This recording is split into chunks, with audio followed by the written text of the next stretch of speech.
Hey fellow Vault Dwellers, it's Angry Turtle, and today we are discussing best possible legendary mods for the Power Armor. And yes, it will be a deep dive, star by star, from star 1 to star 4, but if you just want a list with the best effects, here it is. Power Armor, all the best effects, and yes, the star number 1 does not have S tier, and that's intentional, that's not a mistake. I will dive deep into all those effects, including what is most likely affected with the next patch, next month update, how it can affect your choices. You need to be aware, especially about rejuvenators, so we'll go one by one. Star number 1 and 1 there, why there is no S tier. The reason for that, the Power Armor could function very well if there would be no first star at all. Much more impactful effects from star number 2, 3, and 4 especially. That's why I didn't put anything as S tier.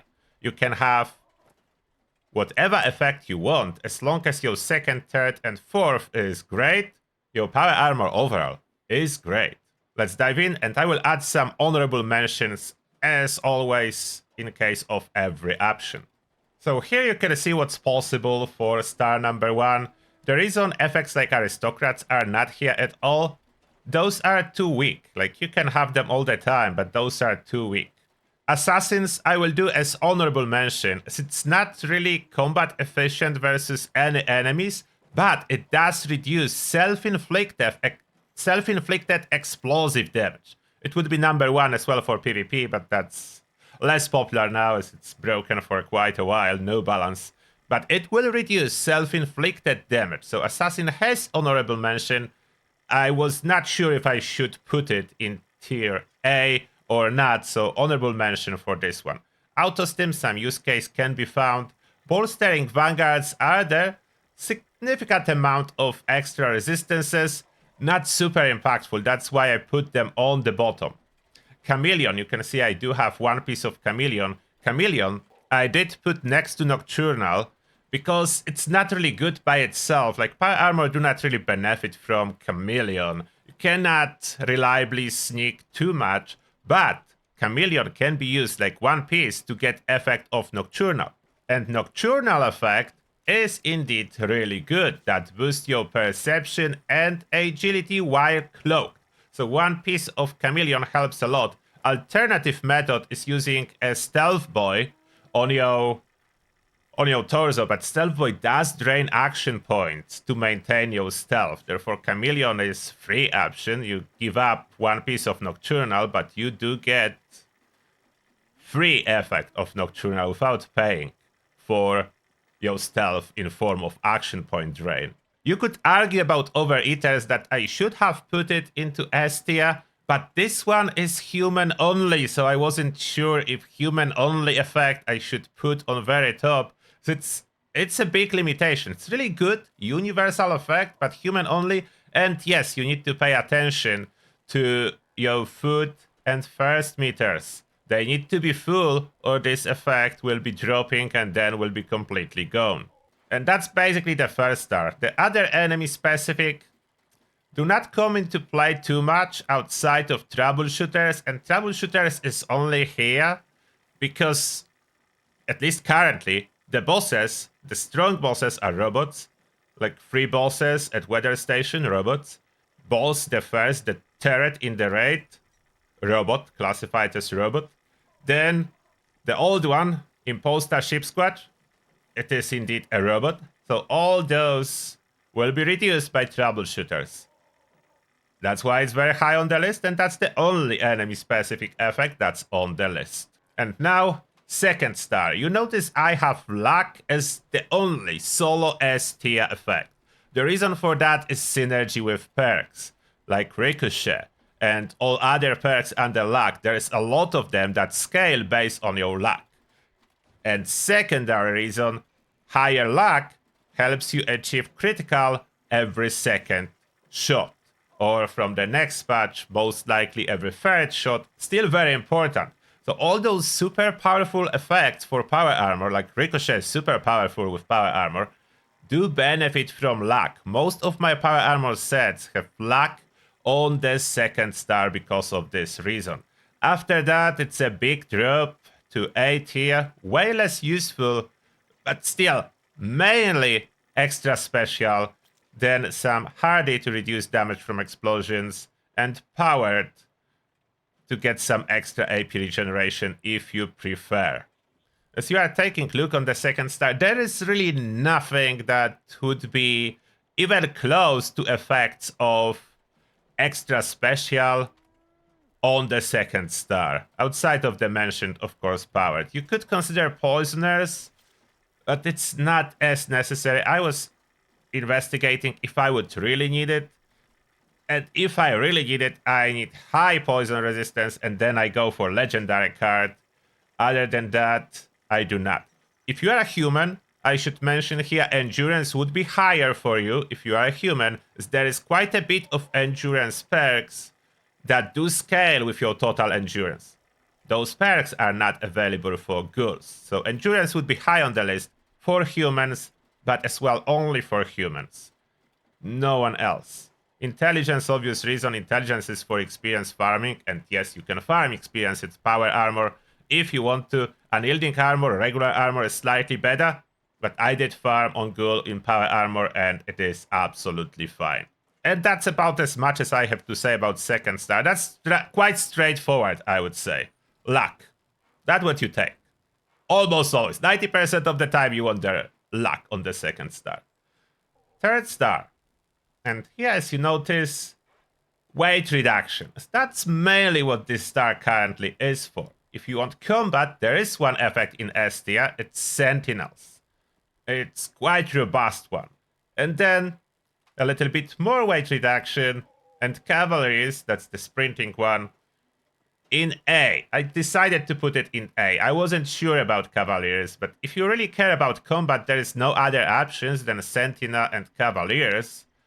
So I think they deserve to be high, as those are the only real combat perks on star number 3. With the incoming changes, there is so many perk cards that are awesome under strength.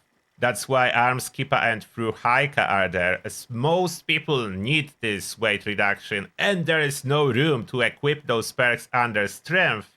So that's why weight reduction is so important. Armskeeper or Fruhaika, sometimes mix of multiple. You can see that being used on my Lazy Hoarder build. Outside of that, like burning effects, very weak. Defenders, damage taken while blocking, generally very weak, as who's constantly blocking for no reason in power armor. Dissipating, there are simple perk cards that can replace that. Doctors, a little bit of stimpack efficiency. Single point under intelligence can give you twice as much than a full set of doctors. Durability, like power armor is not breaking a lot. Those specific effects that deal damage to melee attacks are very weak.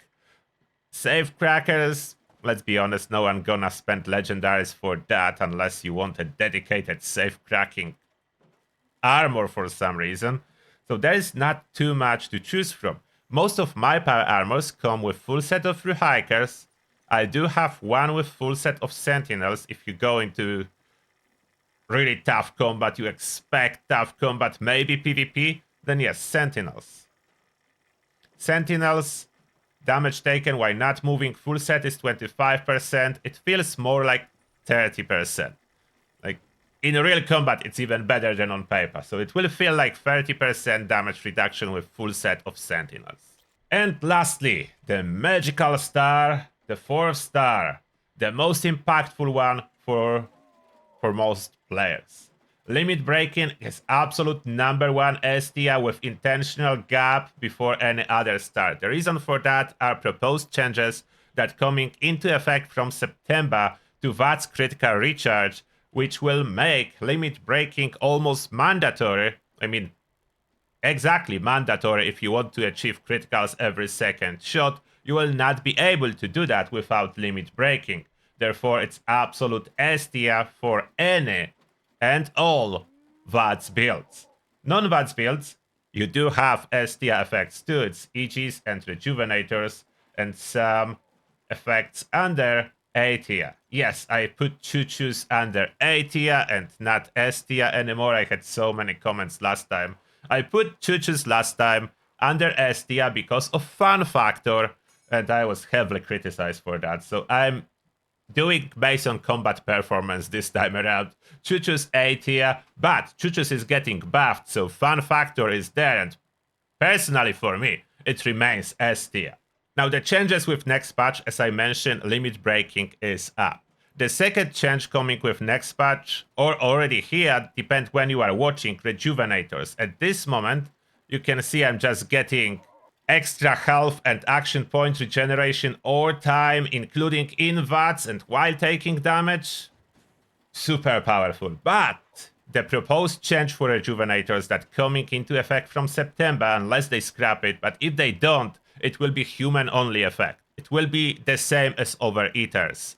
Basically, it will require you to top up hunger meter and thirst meter in order to work, and ghouls cannot do it. Therefore, Rejuvenators will be human only and tied to your food and water. So that's definitely a nerf for Rejuvenators, and ghouls. I'm a ghoul at this moment. I don't like it, as I have sets of Rejuvenators. ATIA, I put Aegis as well, as Aegis is super good. Like, compare that to, let's say, Vanguards. Vanguards is 35 physical and energy. This one is 50 physical and energy. And on top of that, there is 20 for all elemental with single piece of Aegis. And on top of that, the teammates will be affected and you will boost your teammates. So it's awesome for you and awesome for a team. You are MVP on a team if you are running Aegis. So you make everyone immortal, almost immortal, including yourself. Your team is not gonna be dying if you are running Aegis. So absolute S tier for this effect. Unless you need VATS and you do plan to use a lot of VATS, you want criticals every other shot, limit breaking is a must. Now, other effect, battle loaders, it will be honorable mention, as with the new system called Bullet Storm, you'll be getting more and more damage if you are not reloading. And battle loaders, when you bash, you refill ammo without it counting as a reload. So you can avoid reloads and keep maximum stacks of new Bullet Storm system under strength. So that honorable mention here can be absolutely utilized. And in this specific scenario, it may be close to A tier. Bruisers, it's too weak, even for melee, to actually make the list. It's more like B and C tier. Looks good on paper, doesn't work very well in practice. And Choo-Choos currently is cool with this overtime damage, but from the next patch, it will buff the Pain Train perk. It will basically be extra stacks of Pain Train, so you will touch enemies and they will die, explode, and combine with new bloody mess and so on. Amazing fun. Amazing fun. Choo-Choos incoming. Miasmas were too weak to do anything. Propelling, let's be honest, who needs that? Doesn't really do anything. As movement speed is capped. So only person that do not like Speed Demon mutation could have any effect from that. Radioactive powered, too weak to make the list. Rangers, it is quite a decent option if you care about damage increase and you don't use VATS. So it's edge case scenario, I still put it in A, as this scenario exists. Reflective, really cool, although the effect is not as powerful as Ricochet or Bullet Shield. That's why I put it as honorable mention. It's not as powerful to really push it on top. Nice, cool, would need to be stronger. Runners, no. Sawbones, way too weak. Scanners, good. Scanners, good. If you don't care about critting every second shot, this one helps you sustain VATS a lot. You can stay in VATS for much longer as all your shots are cheaper. And from September patch, the AP cost for a lot of weapons is going up, so this will be even more useful if you care about staying in VATS. Stalwarts, That's just a joke effect. And tankies, temporary effect, only damage resistance. Not good enough, especially for power armor. You absolutely don't need it. And those are all the effects for power armor available. There is a chance that more 4-stars will be coming from next year or December, late this year or next year. If that happens, we'll refresh this list. For now, for next half a year, that's the list. Let me know what you think about this list, what you would add, what you would swap. Do you agree? Disagree? I will check your comments. And that being said, thank you a lot for watching and see you all in the next one.